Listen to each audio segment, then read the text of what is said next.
Welcome to Spinning Back Clique. Each week here at MMA Junkie, we take a spin through the biggest stories in MMA. On this week's docket, we have a new undisputed light heavyweight champion in the UFC. We have a new interim heavyweight champion in the UFC. Bellator 301, they got a couple title fights. We're going to talk about those as well. All this and much, much more. Hello, everyone. I'm your host, Gorgeous George, and with me, as always, some of the sharpest MMA minds in the biz. Joining me this week, straight from covering UFC 295 in New York, three absolute killers, the Boston shot caller, Nolan Keene, joins the panel from Beantown. Mike Bond, the MMA media titan, he's already back in Toronto. Producer Cold Coffee, he was out there as well, banging, throwing elbows. He's the production man. He's on the ones and twos this week. And our managing editor, Simon Samano, in Los Angeles. Let's get started. Alex Pereira defeated Jiri Prochazka, to win the UFC light heavyweight title. Since John Jones' departure, this belt's been passed around quite a bit. Do you see Pereira having a long reign at the top? Mike, get us started. Man, it's tough. I'm done underestimating Alex Pereira. That is one thing I will say. I mean, you would imagine that his stylistic, approach, the fact that he's still relatively green in MMA, there's going to be some tough matchups out there for him. The one I look at that's like really glaring would be like a Magomed Ankalaev. I'd be curious to see how that fight would go. But if you're looking at kind of the immediate future, the fights he's talking about, Jamal Hill, Israel Adesanya, those are style-friendly fights that we know at this point he can win. His ground game is improving at this point rapidly with each fight. And yeah, he's just kind of blowing away expectations every time. So if you told me that, he's able to go on a run here of consecutive defenses, I wouldn't be surprised at all, but it is going to be an uphill climb. I mean, he still definitely has work to do in terms of his overall game, but he's just being impressive every time. And the fact that he is here, champion of 2 UFC divisions over the course of a 7-fight tenure with the promotion is historic, is remarkable. And I definitely think he's capable. Will it actually happen given, all the combat sports experience he's had? Maybe at some point, he kind of hits that wall of just the longevity and age catches up to him a little bit. But right now, I want to say he's capable of it, but it's not going to be easy by any stretch. Fair enough. All right. You're right. Only one of 9 people that have held 2 different titles in multiple weight classes. That is pretty special. But man, that division, it's been wild with injuries and that belt getting passed around. Simon, what do you think, man? Does he hold on to it for a bit? Like Ortiz and Liddell and Jones. I mean, he even took it to another level. Or what do you think? Can someone clip him? It's a tough call, but I will say this, like Mike, I can't really underestimate Alex Pereira anymore. The thing that I think factors in here is I think people approach fights against this guy differently, right? Like this guy has shown his power in 2 divisions at 185 and at 205. And so I think no matter what your game plan is going in against him, once you're in there against this guy, you have to approach with caution. And I think when you have to approach somebody with caution, the way you do Alex Pereira because of his power, like you can't get that close to him without being in the danger zone of getting finished, of getting rocked, right? And so I think the possibility is there. I think he'll win. I think he'll at least win his next fight against Jamal Hill.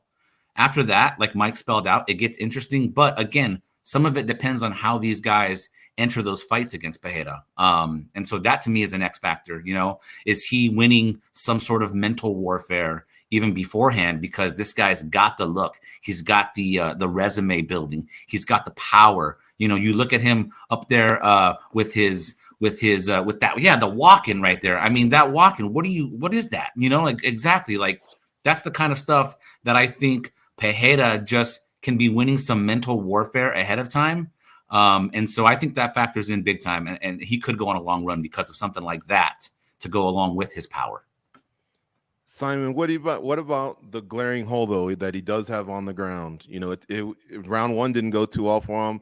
Other title fights, he's just not present once they hit the ground. What do you think, man? You think that could spell doom for him? Round 1 didn't go too well for him, and he was on there, but he can withstand it. If he can withstand it and get to another round, then I mean, like the fights are the rounds are always going to start standing, and so I think that could be a problem. And that's why it's hard to predict. But again, I just feel like this guy brings a whole different edge every time he steps in the cage. All right, Nolan, how about you, man? Do you share the same sentiment? Can this guy stick around for a while? I think so. Obviously, with light heavyweight and heavyweight, I think a lot of these fights are a lot more coin toss based than some of the other divisions. But the thing that's also working for Alex Pereira about being in the light heavyweight division is I think that the opposition going for those takedowns and achieving those takedowns will occur at a lower rate than if he was a kickboxer with this sort of, like you said, I don't want to necessarily call it a hole because he's kind of been able to get through the times that he's been taken down. Like it's not been really an issue where, I mean, he's only lost once, so it's nobody's been able to kind of go through with that game plan of just holding him down. So he's done a good job on that front, but I think the division too as a whole is not going to present a ton of these real grapple heavy matchups. I mean, you look at who's at the top right now: Jamal Hill, Jan Blachowicz, Alexander Rakic, Magomed Ankalaev. Sure, like those guys have takedown abilities. We've seen it before. They're a little bit more well-rounded than Alex Pereira. But at the same time, I think that any of those fights, the way that they play out, are going to end up in exchanges. And that's all it takes for Alex Pereira. I mean, he fought a much different test on Saturday than Israel Adesanya, his previous title opponent. And he did well.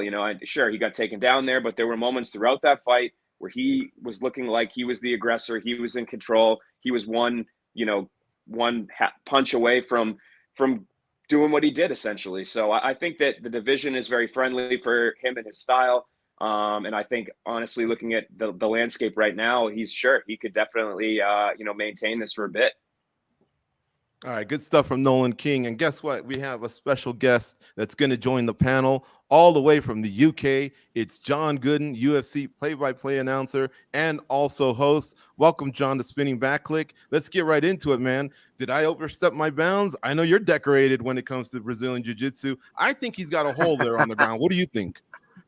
I'm not decorated, that's for sure. But yeah, well, I don't think, if you're looking at it from a judging perspective, like I'm not sure that a lot of points are scored against him when he's on the ground so far. So he's able to neutralize a lot of the stuff. No one's getting off mad ground and pound. Like no one's really trying to throw in the submissions. So whatever he's doing well. He's got the best coach, hasn't he, with Glover Teixeira. I mean, what a wonderful story that has been.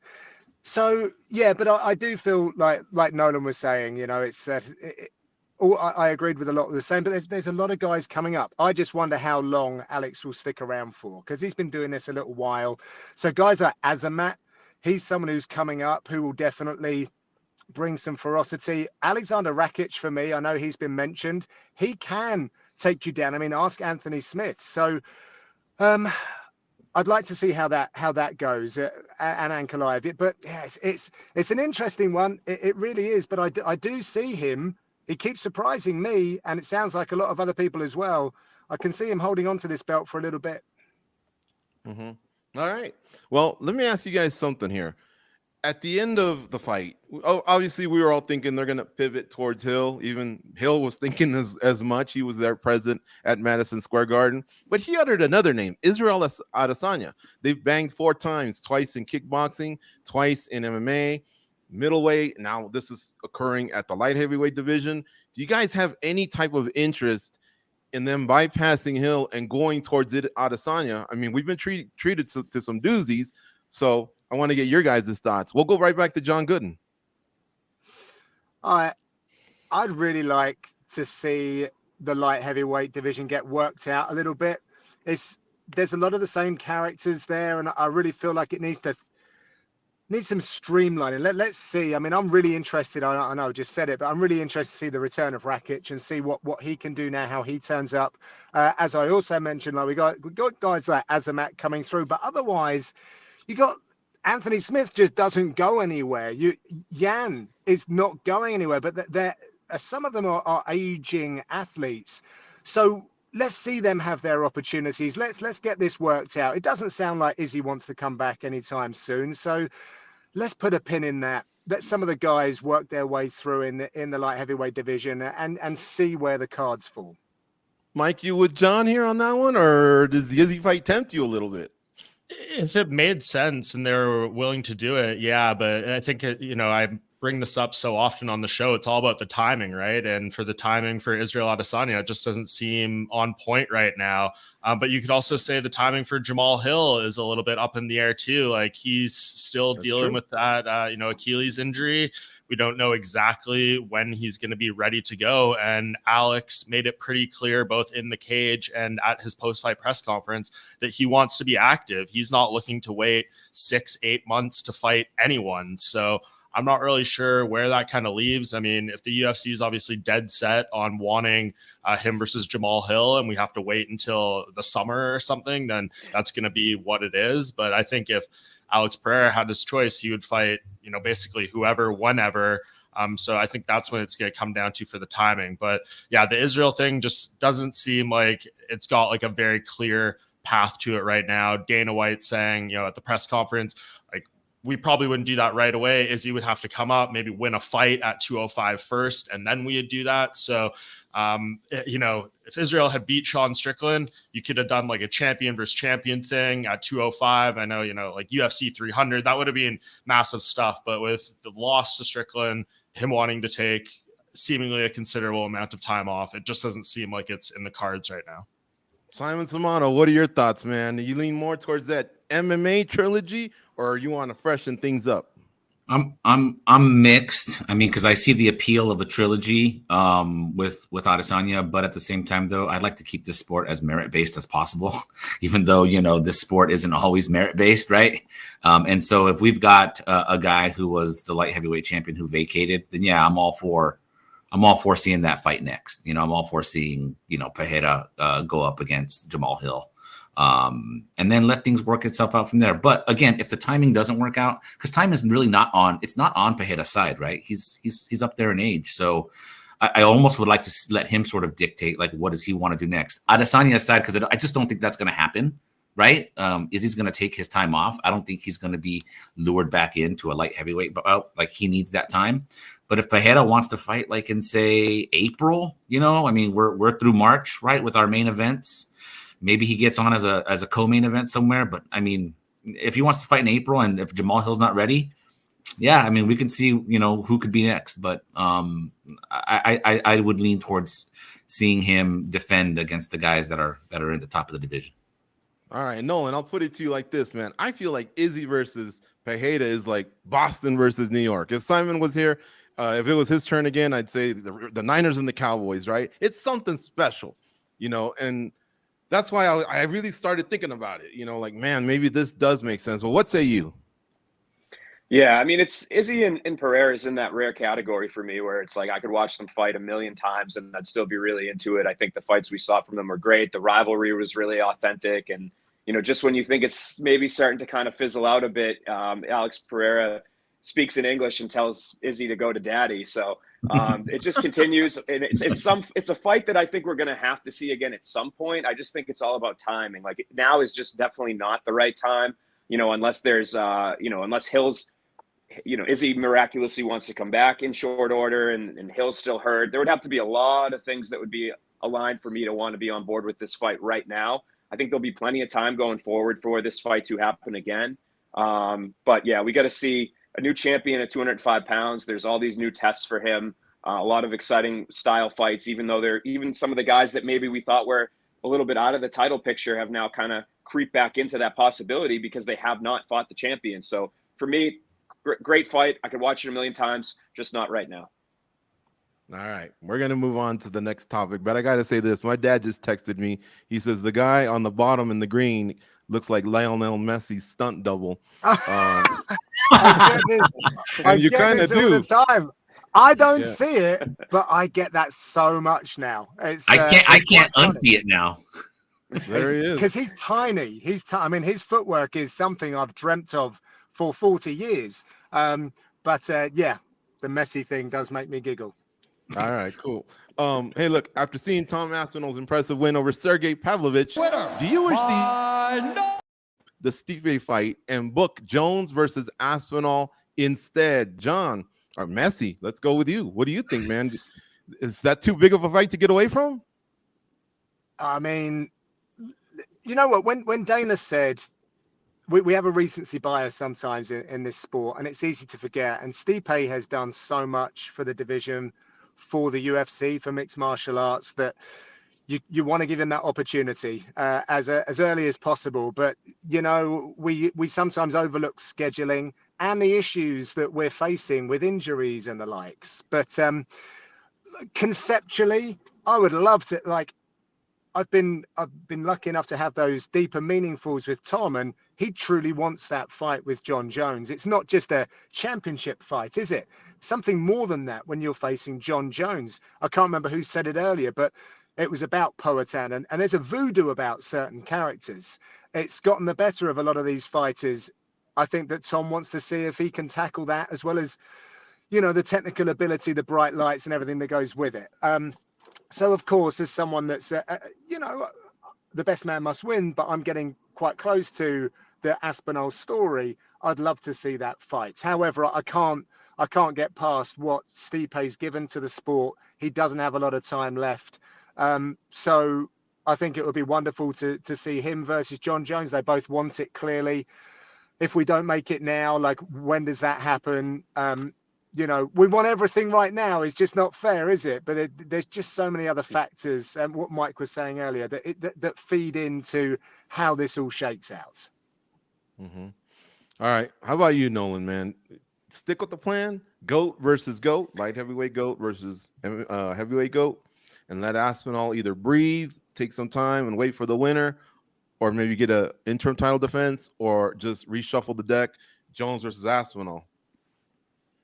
Yeah, I'm a little surprised that this Jones-Stipe fight is getting kind of some negative feelings from the hardcores as much as it is. Like, I think it's more a reflection of the interestingness of John versus Tom Aspinall than it is a reflection of John versus Stipe. But it seems like it's kind of being hated on, the John-Stipe fight. For me, at this point in time, I mean, everybody was in agreement coming into this scenario, you know, this kind of logistical nightmare of the UFC having to book an interim title fight on short notice. So for me, I mean, what are they going to do? Are they going to go back on their word to, you know, kind of disrespect someone who a lot of people think was the greatest heavyweight of all time? I don't think so. I mean, it would be totally unfair for them to go back on that word. I mean, this is really what it seems like the only fight that Stipe is really kind of interested in taking at this point in time. I'm not sure that he would come back for another one if this was not the option. So for me, there is the GOAT versus GOAT aspect. I think business-wise, I think we obviously know which one of these two will probably draw more of those external MMA fans and even some of the casuals. So I think you got to run John versus Stipe. I know it's unfortunate that Tom Aspinall might be waiting, you know, a year or so, but it was kind of interesting that Dana didn't rule out Tom defending the interim title before this fight takes place. And I know conceptually that kind of doesn't make sense and whatever, but that's the world we live in right now. And I think they just got to follow through with the plan and get some more stability moving in this division. Okay. Mike, how about you, man? What are your thoughts with what they should do with the heavyweight division? It's complicated, but it's fun to talk about, man. We got a lot of bodies to move around.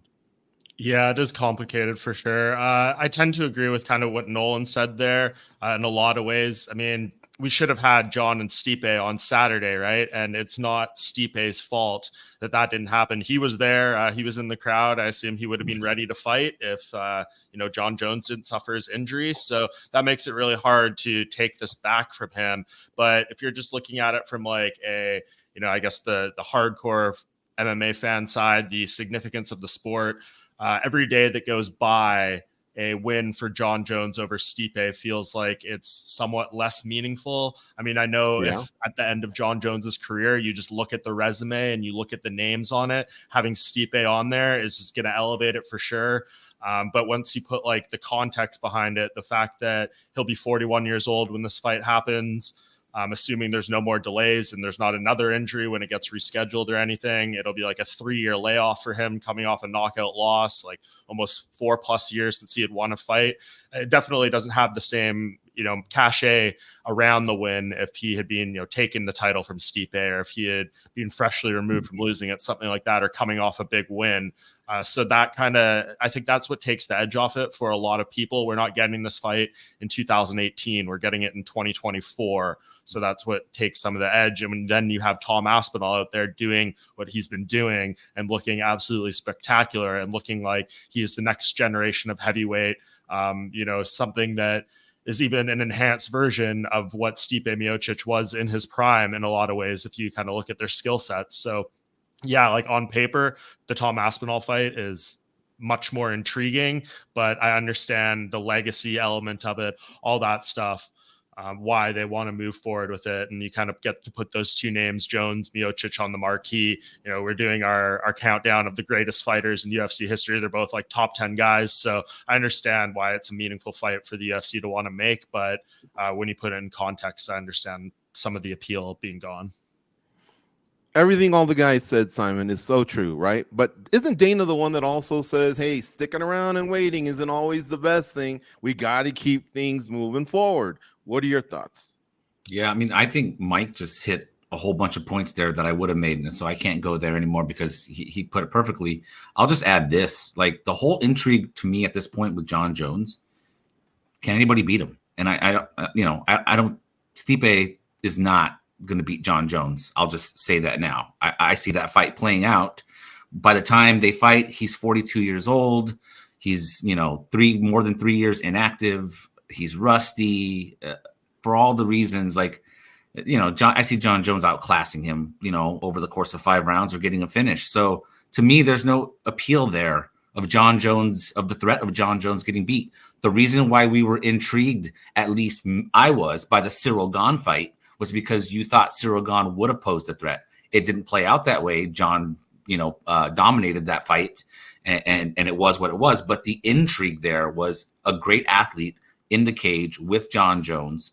There was appeal there. The appeal, if we had seen Francis Ngannou fight John Jones, was whether or not Jones would be able to withstand a Francis punch. So to me, the appeal of whether or not John Jones can lose is against Aspinall. Tom Aspinall has the skill set. He's younger. He's fresher.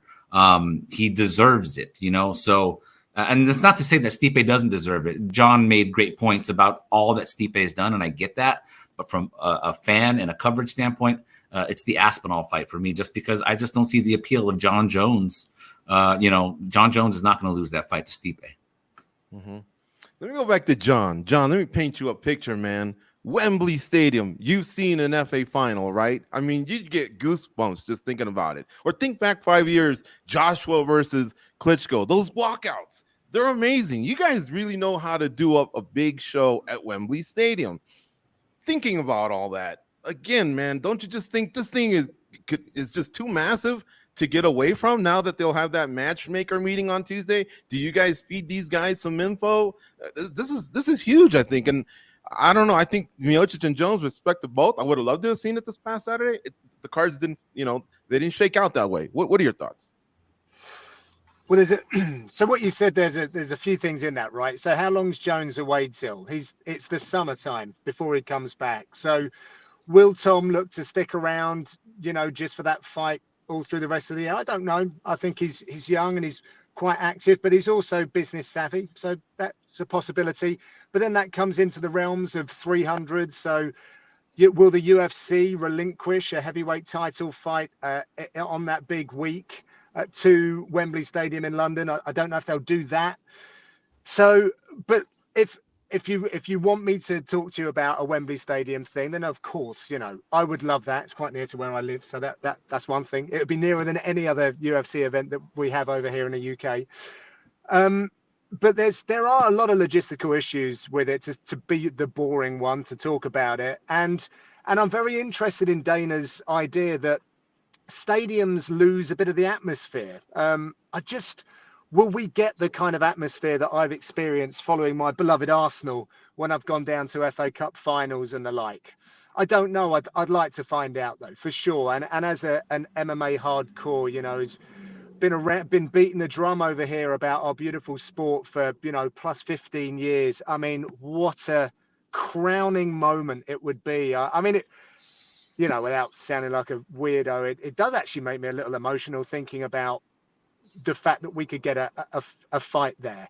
I walked through backstage at the O2 Arena and see all of the acts that have performed there. I don't know if you guys do that when you go backstage, but it still does something when I see some of these big stars, and now our UFC athletes are performing in the same building. So to actually do that at Wembley Stadium would be absolutely epic. And I mean, weather and all that stuff aside, it would be something. And a heavyweight title fight, oh boy. I just don't know how it works though, fellas. Just on the timing, it would have to be July, August, because the weather over here is shocking, and it would just ruin everything. There's no roof, so there's just a sweet spot. And would the UFC give up John Jones to? And would John Jones go, I'm not going all the way over there with those lunatics over in the UK. If we're going to do it, we're going to do it on my terms, because I'm the pound for pound #1, the greatest of all time. I don't know, but I'm happy to dream about it. Mm-hmm. I wanted you to speak on this. You've known Tom Aspinall for a long time, and not only did he show that he's a violent character when he needs to be, but man, he's one of the most grounded people I've ever heard, especially post-fight. Can you talk a little bit about that? Allow us to get to know Tom a little bit better. Like I say, I know you have a relationship with him. I mean, him gifting the dad that belt, man, that got to me. For one moment, I'm carnal, like thinking, yeah, blood, violence, beer. And then on the next moment, I'm like, anybody got a tissue? But speak on Aspinall, please.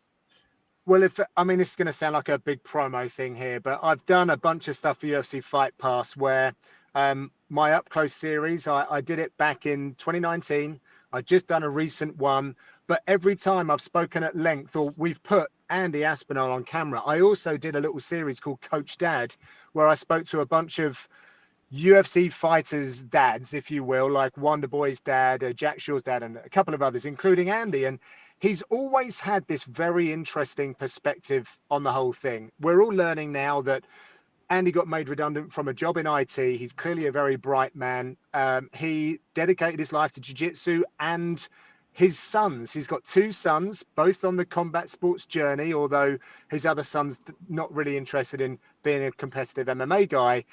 He actually wanted Tom to be a heavyweight champion. There's an alliance there with the Furies, and he's just a combat sports nuts. Andy is a self-trained Brazilian jiu-jitsu black belt. Like, I can't imagine how difficult that is. He used to get belted by Brazilians that would come over to the UK. He would attend a seminar as a white belt, whatever, and then he would deal with their students who they're bringing with them, and they say, you're not a white belt, you're not a blue belt, and they would start giving him higher rankings. And that's how he achieved his black belt. He studied like the body, like physiological stuff, to understand the manipulation of joints, etc. And this reverse engineering of grappling and his alliance with the Furies, who are obviously the very best in boxing over here. He's just, without the job, he's been able to take all of this and funnel it onto Tom. And a funny part, uncomfortable, funny, just northern, dry sense of humor soundbite that I took from my latest thing that I did up close with Tom was his dad just said, like, essentially, I like all these other guys, but I'm not watching them. This was talking about a sparring session. He says, I'm here to watch Tom. I don't really care about anyone else. I'm here for my son. Like, I need to know that he's going to be safe. And this is heavyweight fighting. And at the same time, he just makes it very simple. He'll say, it's just a fight. It's just a fight. And who knows what's going to happen. And he and Tom, you'll always hear them say heavyweight MMA is almost a different sport. And they've never changed from that. And they've just kept it real simple. Every time I speak to Tom to turn it onto the attention onto him, he's always interested in my opinion. Not that I have a great opinion or vast technical knowledge of stuff, but he's just interested. He loves this sport. He tried boxing just because he wasn't getting a look and a shake in MMA, but he didn't like the dishonesty of boxing and the way that it was, and he'd have to pay his opponent to fight professionally.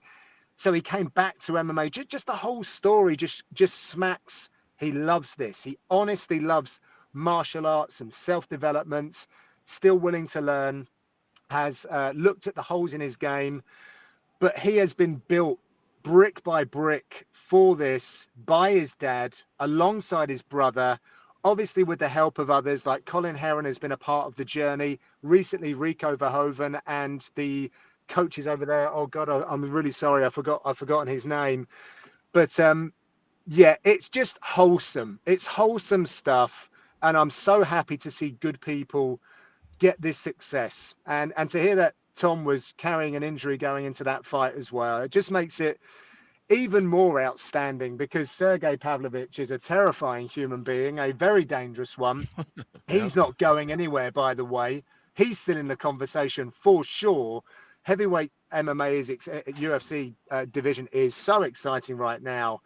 And I'm proud for the UK that they've got another incredible role model alongside Leon Edwards for the newcomers to this sport. Of course, we've got Michael, and I must give a nod to Michael as well. But right now, guys can have a look at these fellas in the gym and go, I want to be like that guy who talks so very nicely, as you pointed out. I don't need to be a character like Connor, unless, of course, that's your natural persona. And I just love everything about it, really. And Tom's crossing over. He's getting mainstream attention. Bloody good luck to him, as we would say over here. He's a jolly nice fella. John, I want to ask you something going off that. You gotta give me the best answer you can here. Of the 3 UK champions we've had, who had the best moment? Michael Bisping avenging his loss to Luke Rockhold on 16 days notice to win that title at UFC 199. Leon Edwards coming back from 3-1 to knock out Kamaru Usman, or Tom Aspinall stepping in short notice, knocking out Sergey in 69 seconds with a back injury, no training camp. Who did it best? Oh, God. Why No would you pressure, do this sir. to me? Why would you do this to me? Well, I'll be honest. It's between Leon and Michael. Because I just think that Tom's got so much more time on the clock. I was closer to the Leon situation because I do a lot of producing work for the UFC, and I'm constantly going to visit Leon. I'm talking to him about Jorge. I'm talking to him about Hamzat, and those fights aren't coming good. Gets dropped from the ranking. Like, so many things are just saying, the universe was almost telling the guy to give up. Do you know what I mean? But then the same can be said for Michael Bisping. I remember I was on the call for that first fight with Rockhold in Sydney with Dan Hardy, and I think, you know, post-fight wrap-up, we were saying, I think we've got to come to terms with the fact that that's it for Michael Bisping when it comes to considering UFC gold. So I think with that in mind, the fact that notable analysts like Dan Hardy, and I'm sure it was shared in the wider community, had said, it's not going to happen now. Michael, thank you very much. But I think that the curve of your career is starting to change its direction. And then for him to say, well, hold my beer, fellas, because I've got a few things to show you. I do think that the Bisping story still stands out just a little bit, followed by Leon Edwards, and I'm so excited to see how much more Leon can show us. And of course, we're very early on in the Tom Aspinall book, so yeah, I guess I gave you an answer in the end. Yeah, it's a tough one though. It's crazy to kind of think about. Each story of these UK belts have something really special behind them. They really do. John, what were the papers like on Sunday in the UK? Does he make front page or front page of the sports? Is it a blur? What's it like now? I know times have changed because there's been multiple champions there, and there's a lot of interest. You know, they come strong when the UFC comes to England. That is a really good question, and I'm embarrassed to say I don't know the answer about the physical papers. 3 hours sleep, straight into a remembrance parade with my daughter, who was kind of a member of Rainbows over here. So we went and paid our respects on Remembrance Sunday. So I didn't actually get to see, but I obviously was across the socials, a terrible addict to it as I am. And I did see someone actually post up a kind of response to someone saying Aspinall's not even going to get recognized by the mainstream media over here in the UK, and it's such a shame. And that was wrong, because I saw literally a collage of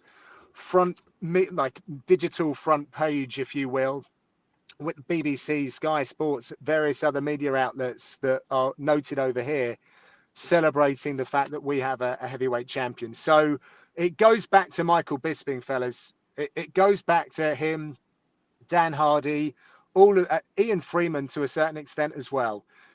all of the work that they have done has led us to this point. So Tom Aspinall wouldn't have had the reception that he had if it hadn't have been for Leon Edwards and carrying on that momentum, if it hadn't have been for Michael Bisping, like kicking in the door. So, you know, thankful to all of them, and those that are following will owe a debt of gratitude to those guys as well.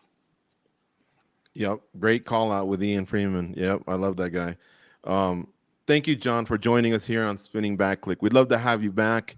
Congrats to your fellow countryman, Tom Aspinall. Huge win. And hopefully, again, like I said, we can have you back and talk to you soon. And that'll be cool. Thank you very much for having me on with all of you guys. It's good to speak alongside you. I'm actually going to the gym now. The same gym I've been in for a long time, and I'm really interested to see what the vibe's like in there today. I know guys were training yesterday. Sam Patterson, my teammate, who's actually fighting in Canada, like he couldn't stay away yesterday. Like he was all kinds of fired up. So I'm really interested about getting in the gym and kind of feeling what this victory has done for the guys that probably don't even have aspirations to fight at the highest level. But it, you know, we'll still with that energy of UK MMA right now. So yeah, I'm going to go race towards the gym, see how that is. That's awesome. All right. Thanks for the time, mate. Thanks, John. Thanks a lot. All right, there you have it. John Gooden. Do we not deliver Eric Nixick, Cub Swanson, this outstanding panel that we always put together? John Gooden today. And trust me, we're going to do more of it. Hey, look, this is all I ask. Hit that like button. Right now would be a good time. I probably should have said it sooner. You know how YouTube is. They be tripping, man. We need that algorithm to somehow get sprung. So please hit that like button. Subscribe to the channel. It's always stacked with great content. UFC 295, we blew the roof off pre, post. And it's going to continue here because there's, you know how it is. The train never stops. There's more events coming your way. That little bell, by the way, tells you when we're on live. So probably a good idea to hit that one too. Let's move on, fellas. Mackenzie Dern joined the UFC with title expectations. You know, given her BJJ background, very decorated Abu Dhabi world champion. But she just suffered the worst loss of her career. She was dropped 4 times by Jessica Andrade, a former champion at strawweight, to be fair.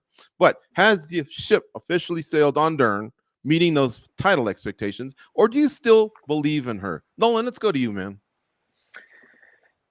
It's tough to say. That was not good what happened on Saturday. As somebody who has appreciated, you know, how much pressure can come on a fighter like Mackenzie Dern coming into MMA with the background that you said. I think there's always this idea that this is not going to be a linear straight line to the top, that sometimes the most effective way to get from point A to point B is a bit of a zigzag line of ups and downs. And we've seen that with Mackenzie Dern. And I think there's been times where she's shown brilliance. She's shown ability to improve her striking and to kind of put it all together at times. But those glimpses have been kind of fewer and farther between than I think you would like to be.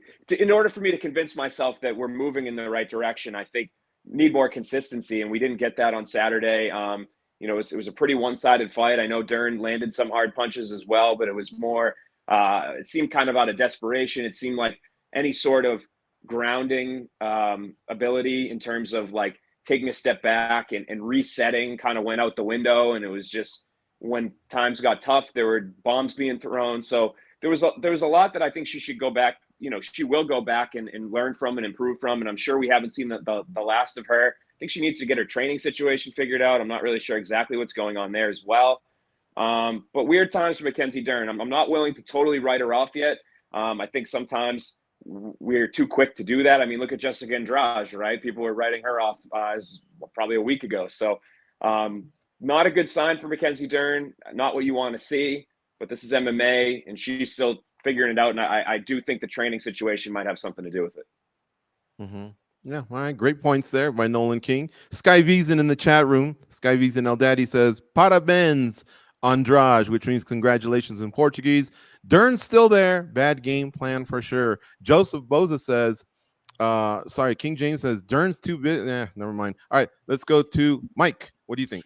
Well, if we're going to the comments, I think what Brian Williams said there made sense. Dern has no head movement or wrestling, and she won't be a real contender until she fixes those things. And I think that's kind of the key from what we're seeing. Obviously, Mackenzie Dern's jiu-jitsu is world-class. Her striking is coming along, or at least it was pretty well under Jason Perillo, but it's that in-between game. She hasn't been able to use her jiu-jitsu effectively against these top-level strawweights because she hasn't been able to get them to the ground and with her wrestling. And you can't necessarily, pull guard against all these people. They're not going to follow you to the mat. They're good enough to stay safe enough to get up.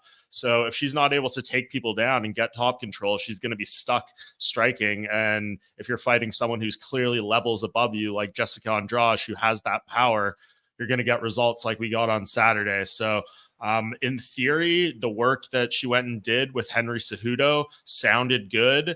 I don't know how much time she actually put on that gym. Obviously, he wasn't in her corner or anything like that. So I think maybe she might have to go all the way in on, training with someone like that and really working on the wrestling game, because if she can't get takedowns, that jiu-jitsu isn't going to do anything for her at this point. So that's the big thing I think she needs to address. A sturdy camp, I imagine. The Jason Perillo thing was kind of weird. You saw Dean Thomas saying, whoever on her team approved her, splintering from that relationship needs to be fired. So I don't know exactly what happened there. I know, the Ruka gym shut down, but I know guys like Luke Rockhold and Cheeto Vera are still training with Jason Perillo in Southern California somewhere. I don't know if Mackenzie's completely gone from that, but I would advise her to, either restore that relationship or go to a camp that can really, really work on her wrestling, because she's not going to reach those title aspirations unless she fixes that. But she is only 30 years old, so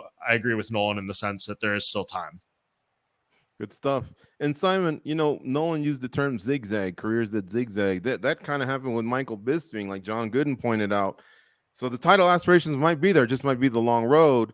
And as Mike pointed out, wrestling, I think of Damian Maia, who used to be world-class jiu-jitsu, right? But it didn't matter if he wasn't getting the fight to the ground. And what did he do? Immerse himself in wrestling. Next thing you know, this guy was a machine, a top guy jiu-jitsu that just made guys tap. He was a title challenger at both welterweight and middleweight because of that wrestling edition. What are your thoughts, man? Has the ship sailed, or can she still do it? I mean, I think it's hard to believe in Mackenzie Dern right now.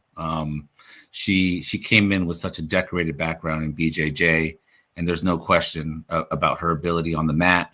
I think, as Mike pointed out, how much work did she do with Henry Cejudo? And, she's going to have to figure out a commitment to a training regimen. If you can't get there with your hands, which, she did show some improvements with Perillo, but at the same time, you look at some of these punches that she's throwing, even in the footage here, the head is down, right? It's always head down. It's always wild. It's never really looking that clean.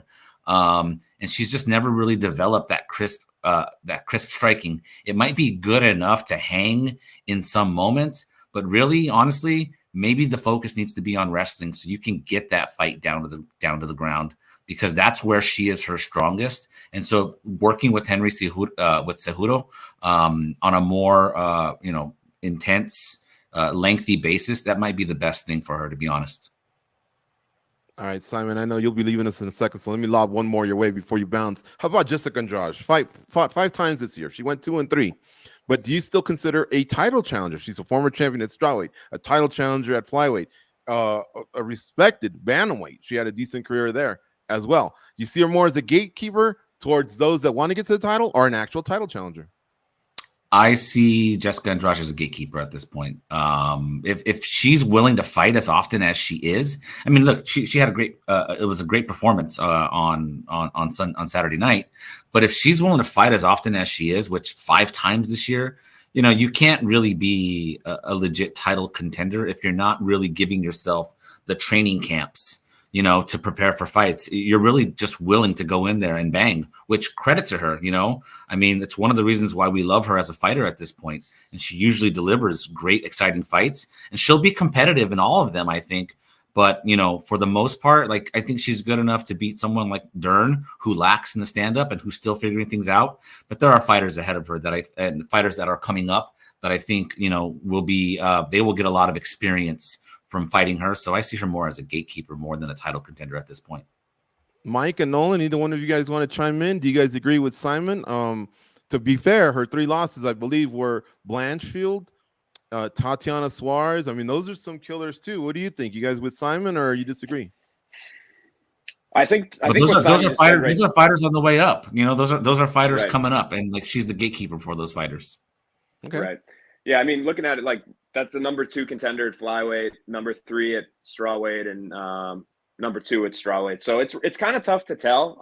But I think what Simon said there is really key, is that like you could pretty much put her against anybody and she's going to be competitive. So when you're competitive against top level competition, you could very well go out there and beat them. So again, it's hard for me to say, oh, she's going to be a title contender coming off of, a 1-3 stretch. But I think this next fight will be very important with establishing for us on the outside exactly, the fork in the road. Is she gonna go on to be a legitimate contender again, or do we know where she's kind of at? Do we know that she's going to be that threshold out? I can't really answer that yet because she's only lost to people who very well could be the best in the world at those weight classes. Well, and I'll just add one more thing. I mean, the losses, right? She's coming off a 1-3 stretch, 3 in a row before that. Erin Blanchfield, Yan Xiaonan, and Tatiana Suarez.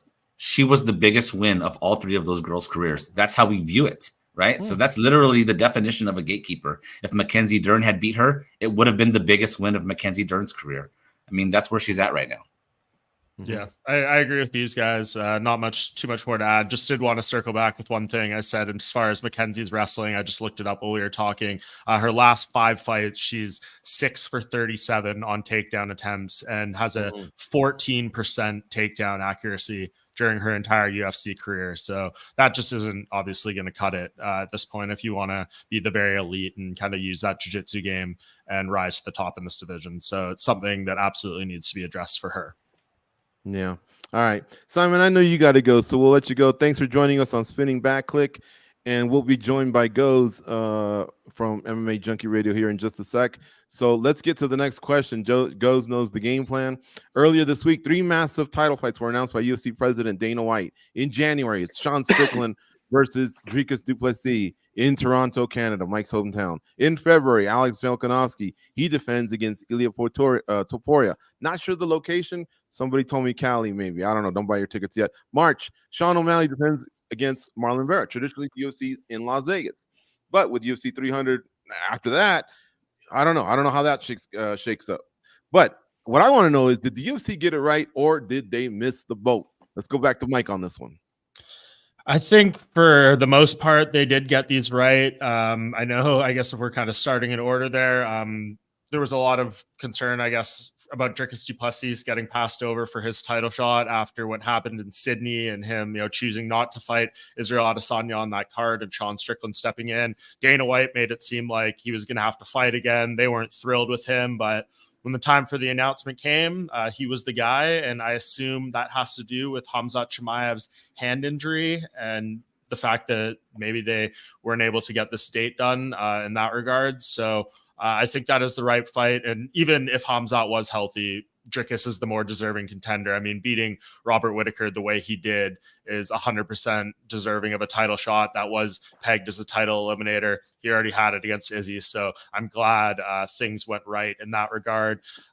Toronto as well. I would have preferred to see Juliana Pena in there, but she was healthy. And, Raquel Pennington versus Mayra Bueno Silva is what it is. But as far as the other ones, Topuria versus Volkanovski, I don't think a single person is complaining about that or feel like it wasn't the correct move for featherweight. And as far as bantamweight, I mean, this is the one I think that probably rubs people the most wrong way, seeing Chito Vera lose a fight earlier this year to Corey Sandhagen, where one scorecard I think was 50-45 for Corey. I know one judge kind of went crazy there and gave it to Chito, but everyone knows, that was a pretty clear loss for him. The Pedro Munoz fight was just kind of was what it was. There's obviously more deserving people out there. Merab Dvalishvili, Aljamain Sterling rematch. On terms of merit, those would have been the more appropriate fights. But we know how the UFC works, and there's a big storyline there to be sold between Sean O'Malley and Cheeto.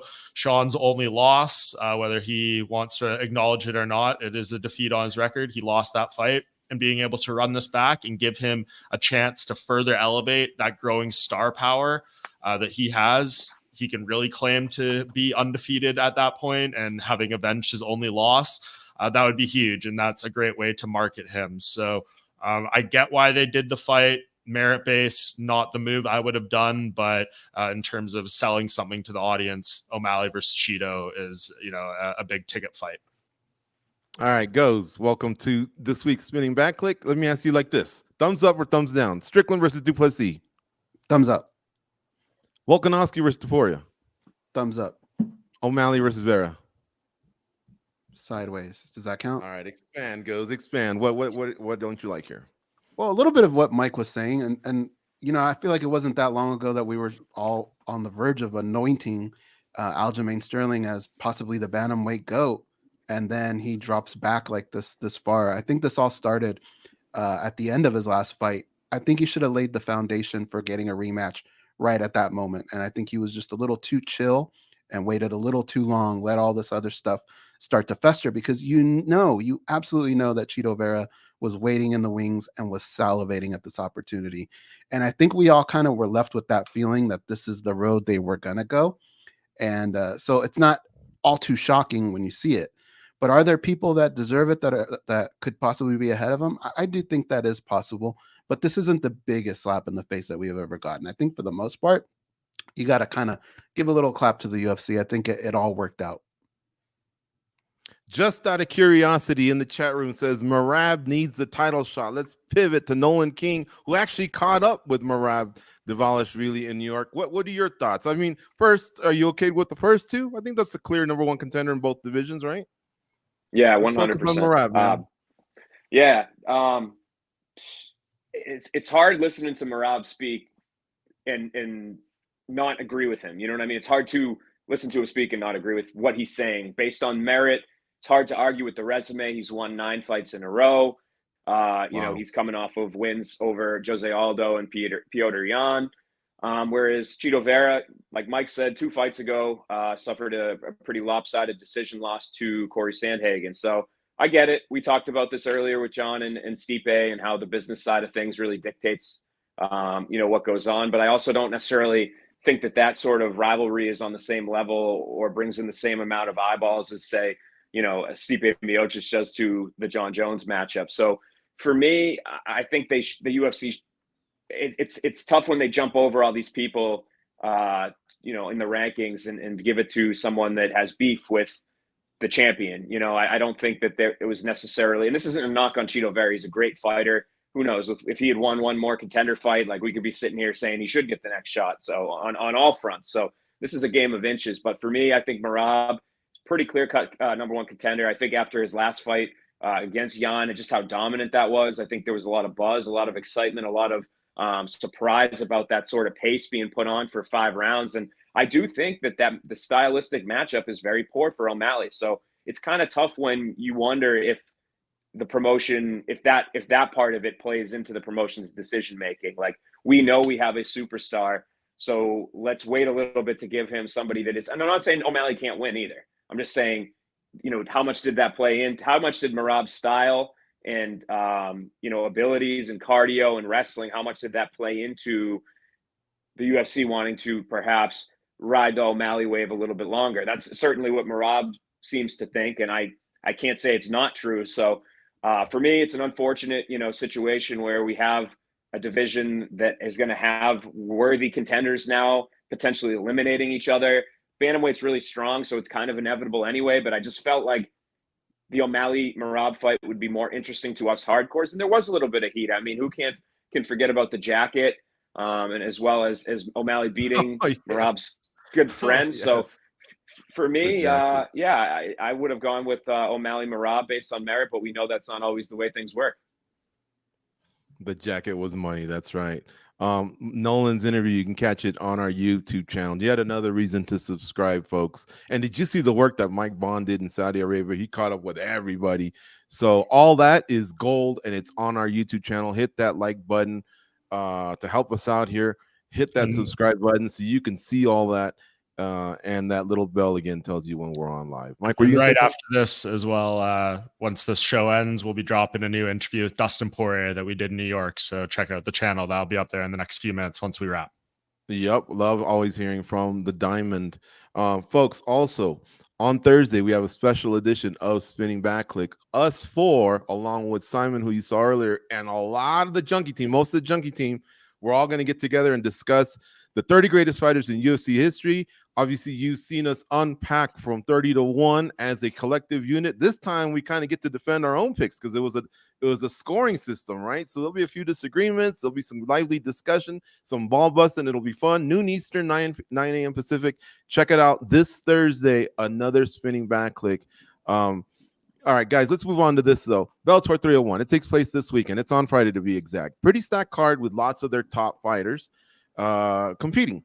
Only there doesn't seem to be that buzz like there has been for other shows. For example, Bellator 300. We kept hearing about it, but 301's been a little bit of quiet. So let's do our part. Which title fight carries the most weight in terms of interest and why? Amosov, who's undefeated, by the way, against Jackson, or Pettis versus Mix? That's unifying the interim and the undisputed titles at bantamweight. My favorite division, by the way. Nolan, let's go to you. Yeah, Sergio Pettis versus Patchy Mix is the easy answer for me here. I think it should have been headlining, no doubt. And that's no disrespect to Yaroslav Amosov, who I think is one of Bellator's best pound-for-pound fighters and a guy that could be a real problem should he ever end up in the UFC. But for me, if you look at Bellator's scope and the fights that they could book right now, I think Sergio Pettis versus Patchy Mix is not only one of probably the fights that could draw the most eyeballs, but I think stylistically it's super fun. Two guys that could lay claim as being potentially the best bantamweight in the world. And it's unfortunate that Bellator's future beyond this event may not exist, that we don't know what's going to happen. It's hard to contextualize this moment as anything other than just a solo, fight on a record. But Patchy Mix, I think, has the ability here, should he win, to really propel himself as somebody that could be the biggest superstar in Bellator, should Bellator continue beyond 301. For Sergio Pettis, I think the fact that Patchy Mix has that reputation, when people talk about Bellator fighters that the UFC should sign, should they go out of business or whatever, Patchy Mix is one of the first names that comes up. And Sergio Pettis, in an uncertain time, has the ability to come off of a win against a guy that some people believe is the best bantamweight in the world. So I think there's big stakes for both those guys' individual professional careers. And I think that, honestly, this should have been the headliner for Bellator 301. All right, Goes. What do you think, man? Jason Jackson against Yaroslav Amosov or Patchy Mix versus Sergio Pettis? Which one gets your tail wagging? Honestly, they're both going to be really good, but you can't get away from Mix and Pettis. Like, there's just so much on the line there.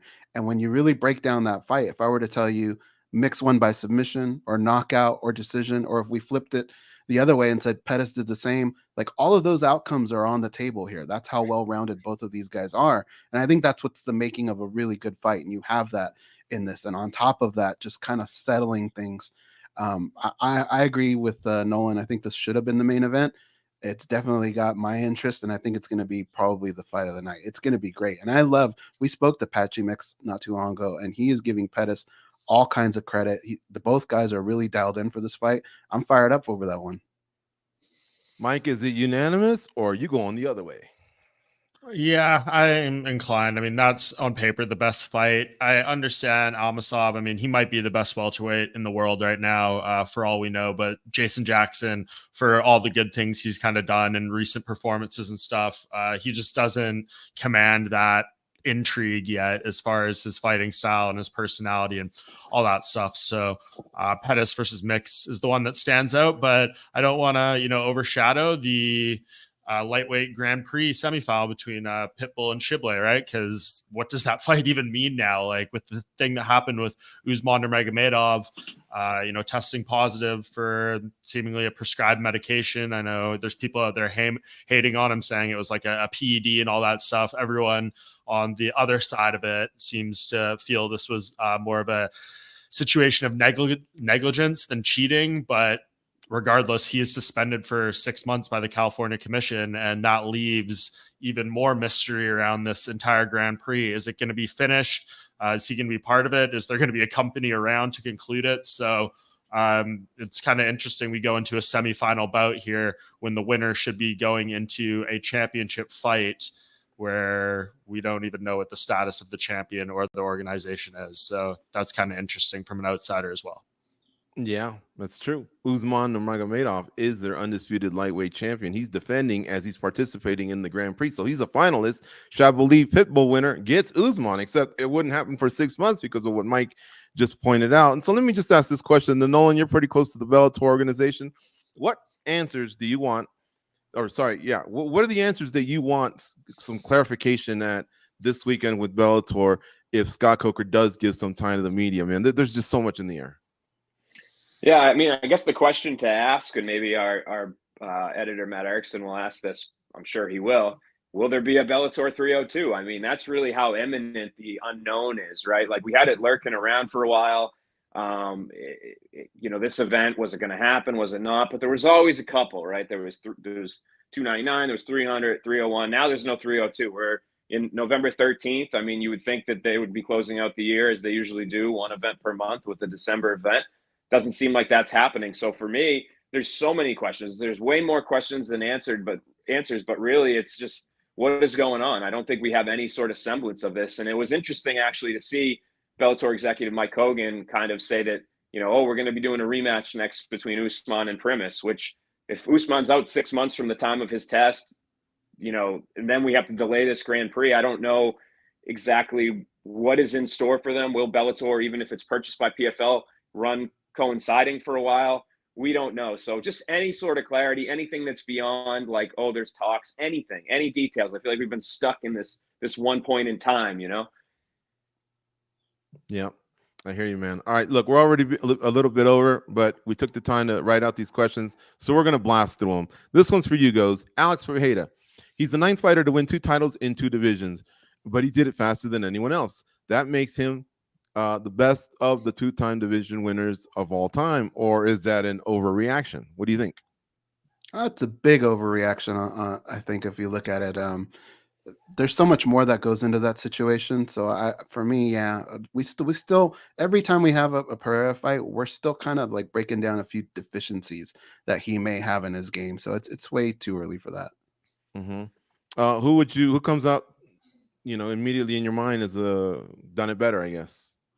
Man, I kind of loved what Henry Cejudo was able to do. Like, to be able to defend titles, that's pretty amazing. Okay. All right. This one will go. It's Connor, if we're being serious here. I mean, Henry Cejudo won a questionable split decision, then a vacant title. Pereira got a questionable stoppage over Izzy, and then won a vacant title.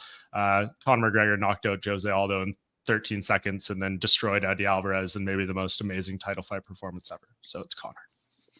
All right. Such a Connor fanboy, Mike, always.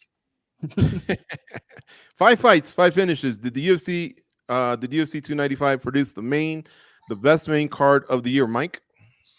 Man, I've been at some good ones this year, but yeah, that was insane. 5 knockouts. How you can't really ask for much better. That was unreal. Mm-hmm. I kind of liked Miami, but this one was a good one, man. Those finishes just leave everything out of the judges and the refs' hands. All the controversies. Not this time. So yeah, I might be on board. And this one's for Nolan. Who had the bigger breakout performance of UFC 295, Diego Lopez or Benoit Saint-Denis? It's kind of funny. I think Lopez kind of almost already broke through a bit just with his loss in his debut. I think a lot of people kind of bought in. That was when he had the biggest growth in his fan base, and he does a great job on social media. So I'm going to lean with Benoit just because I think now he's kind of starting to get that same sort of buzz. Even though he's weirdly like a step ahead of Diego, I think in terms of where he stands in the rankings, I think this was his real, like, legit, this guy is fun. This guy, is as advertised, and he's really damn good too. Yeah, I think it was close, man, but that guy really, really shined. Spoke some pretty decent English as well. France is blowing up, and so is Spinning Back Clique because of all you guys that tune in every week, noon Eastern, 9 a.m. Pacific.